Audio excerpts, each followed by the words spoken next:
নমস্কার বন্ধুরা, চলে এসেছি আবার একটি ব্লগ নিয়ে। কলকাতা থেকে চলে যাচ্ছি আমার জন্মভূমি চণ্ডীদাস নানুর। কথাই আছে, সকল দেশের রানী সেজে আমার জন্মভূমি। তাই প্রত্যেকটা মানুষেরই তার জন্মভূমির ওপর বা জন্মস্থান, যে গ্রামটি বা যে শহরটি, তার ওপর একটা আলাদাই টান বা ভালোবাসা থেকে যায়। তাই আজ চলে যাচ্ছি কলকাতা থেকে আমার জন্মস্থান চণ্ডীদাস নানুর বীরভূম। সৌভাগ্যক্রমে এই চণ্ডীদাস নানুরের যে বাসুলি দেবী, চণ্ডীদাস যার উপাসনা করতেন, সেই বাসুলি দেবী আমার মামার বাড়ির ঠাকুর। তাই সোজা চলে এলাম বাসুলি দেবীর মন্দিরে ও 17টা শিব মন্দিরে। এই জায়গাটা যে দেখতে পাচ্ছেন, এইটা মন্দিরের সামনের জায়গাটা। সন্ধেবেলায় গিয়েছিলাম, তাই আপনাদেরকে সন্ধেবেলাটাই দেখাতে পারছি। সকালবেলায় গেলে হয়তো আপনাদেরকে আরও ভালোভাবে দেখাতে পারতাম। তো এটাই দেখুন, এই বাঁদিকে যে মন্দিরটি, এটা হচ্ছে বাসুলি দেবীর মন্দির। বাংলা সাহিত্যের ইতিহাসে যে চণ্ডীদাস যে বাসুলি দেবীর পূজা করতেন, এটা সেই মন্দির।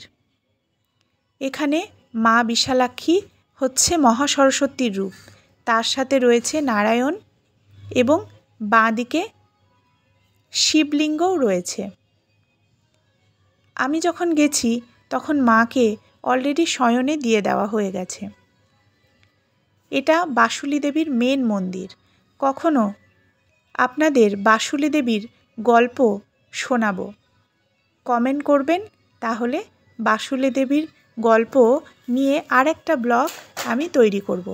আর এই যারা বসে রয়েছে, একদম রাইট সাইডে রয়েছে আমার হাজব্যান্ড, আর বাকি আমার ভাই বোনেরা এখানে বসে আছে।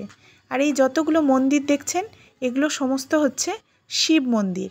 কিন্তু ভিতরগুলো অন্ধকার থাকার জন্য আমি শিবলিঙ্গগুলো বা ঘরের ভিতরগুলো আমি দেখাতে পারিনি। আর পিছনে যেটা দেখতে পাচ্ছেন উঁচু ঢিপির মতো রয়েছে, সেটা ছিল এককালে চণ্ডীদাসের বাড়ি, যেটা খুঁড়ে বহুকাল আগে আমাদের কলকাতা মিউজিয়ামেও অনেক কিছু হাড় কঙ্কাল বা আরও অনেক কিছু জিনিস এখান থেকে নিয়ে গিয়ে ওখানে রাখা হয়েছে।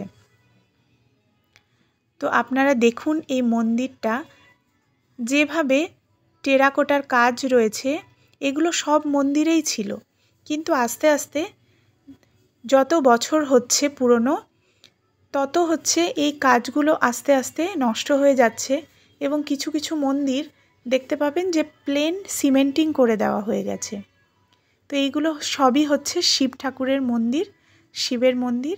আর পিছনে যে ঢিপিটা আপনাদেরকে দেখালাম, সেটা ছিল চণ্ডীদাসের বাড়ি।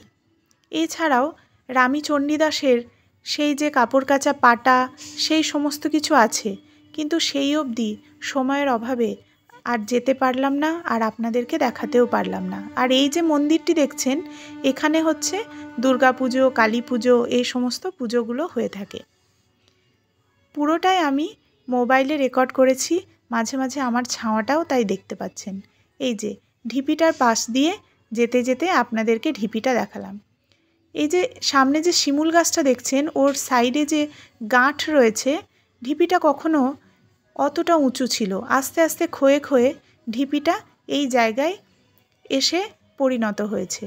শোনা যায় এই ঢিপিটা এতটাই উঁচু ছিল যে বন্যার সময় এই ঢিপির ওপর উঠে দেখলে আশেপাশে গ্রামের বন্যা দেখা যেত।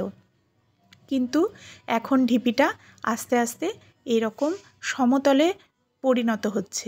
আজ অবধি এইটুকুই, আবার দেখা হবে পরের ব্লগে।